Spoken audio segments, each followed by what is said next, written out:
Not Your Match. No Match for Love, Book 2. Written by Lindzee Armstrong.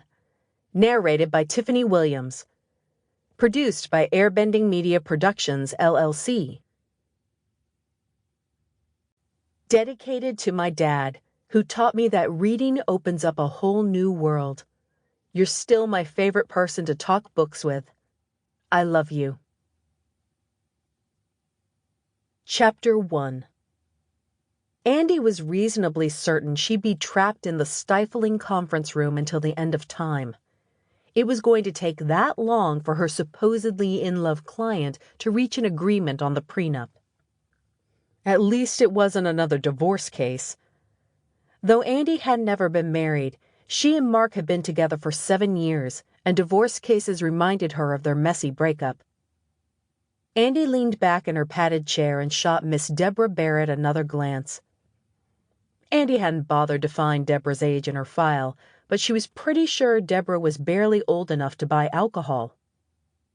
She wore a low-cut blouse which emphasized her bought-and-paid-for chest and had the leathery tanned skin of someone who had spent too much time at the Santa Monica Pier with not enough sunscreen. Her arms were folded tight, further emphasizing her breasts, and her eyebrows were pulled down over heavily made-up eyes.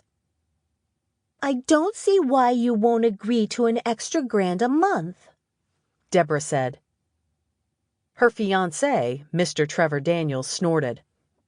"An extra $1,000 a month, paid out over 7 years, is $84,000.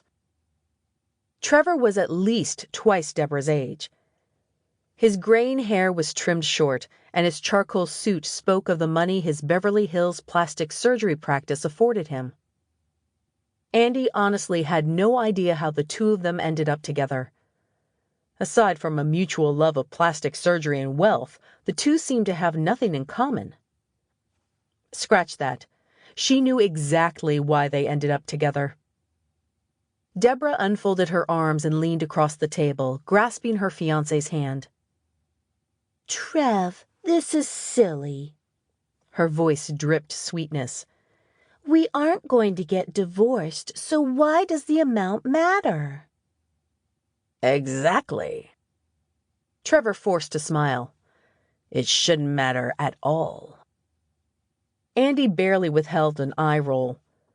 She understood why couples wanted prenups, but all they seemed to accomplish was breeding distrust. Most of her clients were less soulmates destined for an eternity of happiness and more gold diggers looking for a... Sample complete. Ready to continue?